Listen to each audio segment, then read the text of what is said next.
What's going on, my people? Today we're gonna be replacing the front brakes as well as the rotors on this 2008 Acura TL. The customer complains that when he steps on the brake, when it starts slowing down, the car starts shaking.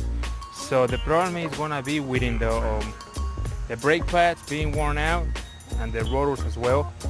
So of course, first thing you have to do is jack up the front end of the car. Always check the rear wheels and use some jack stands if you have some.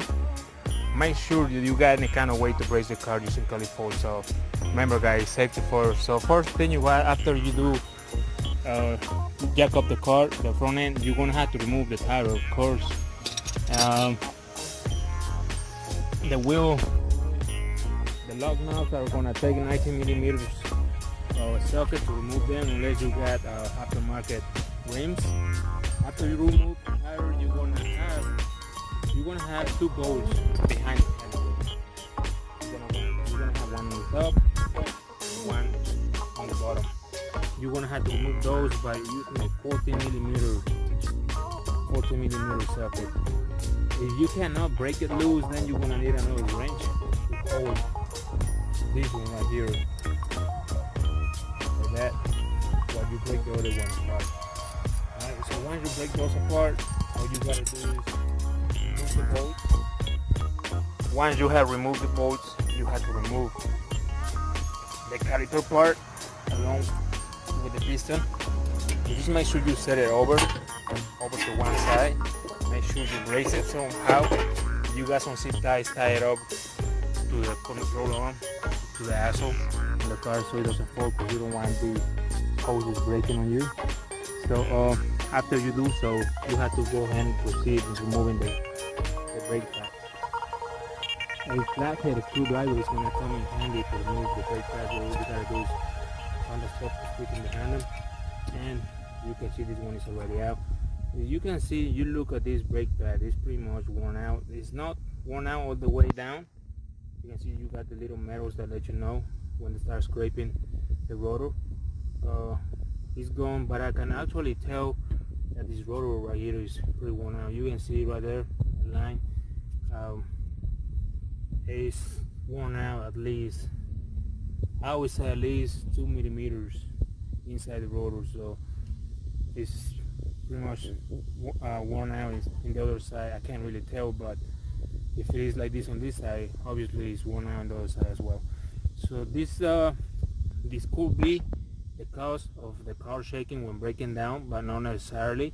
But we're gonna go ahead and replace these rotors along with the new pads, and that's by the customer's petition.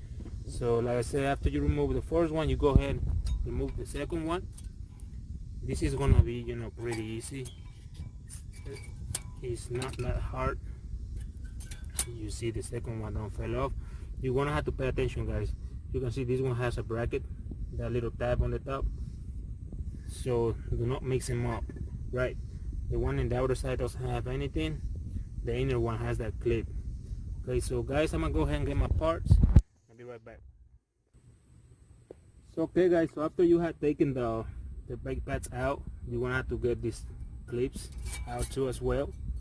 Like I said, it's gonna help if you leave one on one spot and the other one in a different spot, position on in the different way, so you can remember, the one goes on the top and the other one goes on the bottom. As you can see the way I'm doing it. And the brake pads, guys, they do come in pairs. So by me saying that, is you're gonna have left and right. How will you know? Well, I already open them up, or take them up with the wrapping, and you can see I'm holding up right now one, and this one is gonna match the one I got right there. You see the tap on the top, and it's got the same pattern, same color, because the other one does not match it at all. You see the other one is in the opposite side, so this means that this is going to be the left side. So like I say, they come in pairs. Don't mix them up, guys. I mean, I don't think there is any way that you can mess up anything. See the bottom ones, the only ones that are different are the ones with the bracket, the tab that has a tap on the top. The other ones, the outside, the ones that go on the outside, they look pretty much about the same. See them? I don't see any difference at all.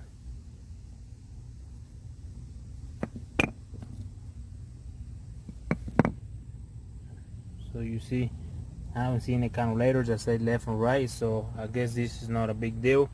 But I say it's always a good idea to replace those brackets right there too as well. When you buy the brake pads, they're gonna supply you with those, and you're gonna have to use some of these grease to lubricate the moving parts on the brakes. So another good idea, guys, is it's always good to clean up, you know, your surface that you're gonna be working on, to get all that dust, you know, out of the way. Guys, I'm gonna go ahead and remove, you know, the other part from the caliper, because I do need to replace these rotors, and I'll be right back, guys.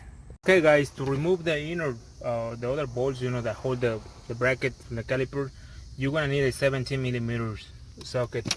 If you have an impact wrench, it's gonna be way faster, because you can break it loose in no time, as you can see. See, if you don't have one, well, it's gonna take you a little longer, but nothing is impossible, guys. So after you have done so, you can see it don't fail here, no big problem at all. Now we're gonna have to remove these bolts over here. You can do that with a Phillips screwdriver or a smaller impact drill. You're gonna have to apply force on these guys, so you don't want to strip those bolts out. So it's gonna help you apply a little bit of some kind of nut breaker, like a W40 or some shit like that. But guys, I'm gonna go ahead and break those bolts loose, and I'll be right back. Using this to you know, penetrate that a little bit. After you had sprayed and let it soak for a while, you might want to tap, you know, where the bolts are at, like that, just to kind of break it loose way faster. So guys, I'm gonna go ahead and remove this, and I'll be back. So okay, guys, if you run into this problem, you know, and bolts, you know, are being there for a little while, they rusted up in there and they seized up because of the heat, and no matter what you do, you can't get them out. Just drill them out, guys. I'm gonna show you what I did on the other side. Just drill them out, and you can always replace them. I'm about to show you what I did. You see, I drill them off. Came off of there, so I'm just gonna go ahead and remove them out of the way, and then slap the new rotor back in there and proceed to complete the brake pad job. That's the new rotor right there, guys. They all the same. You don't have to worry about having a left and right unless they were slotted for racing cars, but these are all, you know, just regular rotors, sort of like OEM or, you know, factory. Just after you have to place these, like I said, don't forget the little bolts. I don't have them right now handy with me. I gotta go to the auto parts to get them. Right now I'm just gonna leave it like it is. It's not gonna hurt anything. Just go ahead and back, you know, go ahead and mount back everything just the way you took it out, guys. So after you have put back the bracket right there, just go ahead and clean this up. Like I say, just get some of that dust off, especially, you know, when you got parts that are moving. Just wait till it dries up a little bit, and go ahead and put some of that grease to lubricate it. Put them brackets back in place. Like I say, guys, you're gonna have to lubricate where you got moving parts, like right there, vice versa on the back, the same thing. Next thing you have to do is push that piston back in, that cylinder back into the caliper. Yeah, you can do that by using a C-clamp. I'm gonna show you how to. So okay, guys, here is the setup. As you can see, I got a C-clamp on the piston at the caliper. I'm using one of the old brake pads to push it in, because I don't want to hurt this part over here. So before you start compressing the piston back into the caliper, you're gonna have to open the hood up, and you're gonna have to remove the lid from the brake fluid. That's so you can allow some airflow when you start, squeezing or winding up that C-clamp. Is gonna push back the brake fluid back into the lines and everything else. So you're gonna have to allow some airflow coming through. So do that, guys, and then come back around and start winding, and you're gonna see how it start pushing in. And that's how you get this thing back in there, guys. Just push it all the way in, and that way you're gonna have plenty of clearance to put the caliper back into the mounting bracket. So guys, I'm gonna go ahead and do this, put the mounting bracket back into place, and give you a little refreshment about the bolts and everything else. So I'll be back, guys. Like I say, guys, wind the piston back into the caliper all the way in, and just go ahead and retighten the 40mm bolts behind. And that should be it for this side. You got to do the same thing for the other side. Like I said, right now I'm not gonna drive the car. I'm just gonna go ahead and do the whole thing, the rotor, the brake pads, and I gotta run over to the store to get these bolts right here. But that's it, guys. I hope this video comes helpful to you. Thank you for watching. I'm gonna be leaving the parts down below. I bought them at the car parts store, so I guess just there is certainly numbers for each part. But that should be it, guys. Thank you for watching, guys.